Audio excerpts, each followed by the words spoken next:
Step 5 and Step 6 we'll proceed by adding any additional flavoring ingredients, and then we're going to load the fermenting jar. Well, this particular recipe we love to use caraway seeds,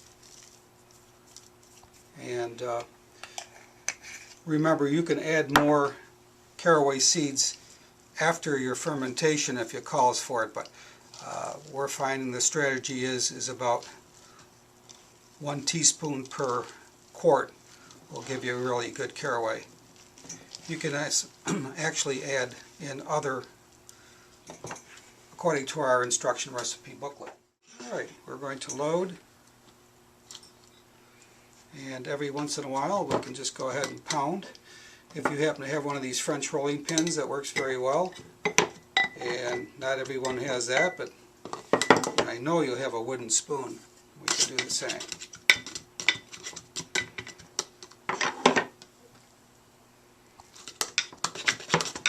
By pounding, we're actually creating more brine as we load.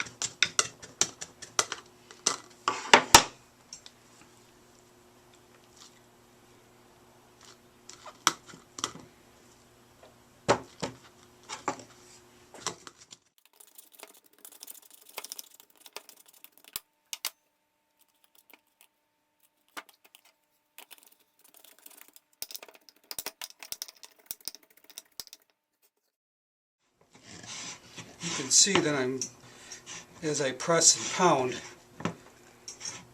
there comes the brine.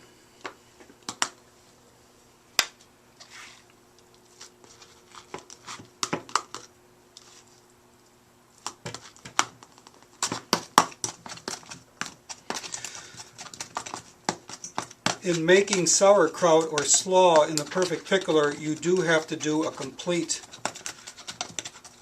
recipe. If you are short with any ingredients, you'll need to shred up something to add so that it won't be short. If I get to this point and I'm shy, I may add shredded carrots, daikon radish, onions, just something that will actually get us up to the point. And that could be the first you eat, or you can mix it into the recipe. What we want to do is get to the 2-inch mark to the top of the lip. And the 2-inch lip on my hand is right to here.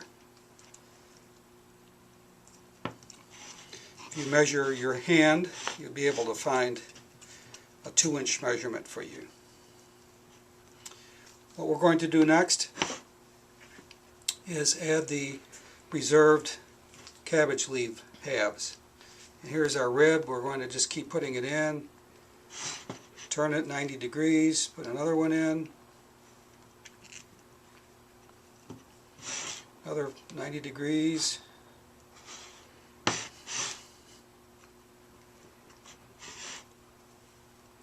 and I'm going to tip this for you to see. We have a real nice cabbage seal. What we're going to do next is actually use the brine overflow cup to, instead of floating, we're actually going to use it to lock it down. And what we want to be able to have is enough brine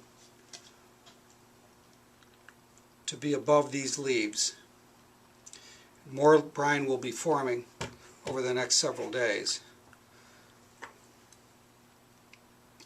And we can see that we're in good shape here. So to complete, we're going to go ahead and use the rubber gasket, install it in the lid. This is the recipe for a 1 quart size. Lock it down.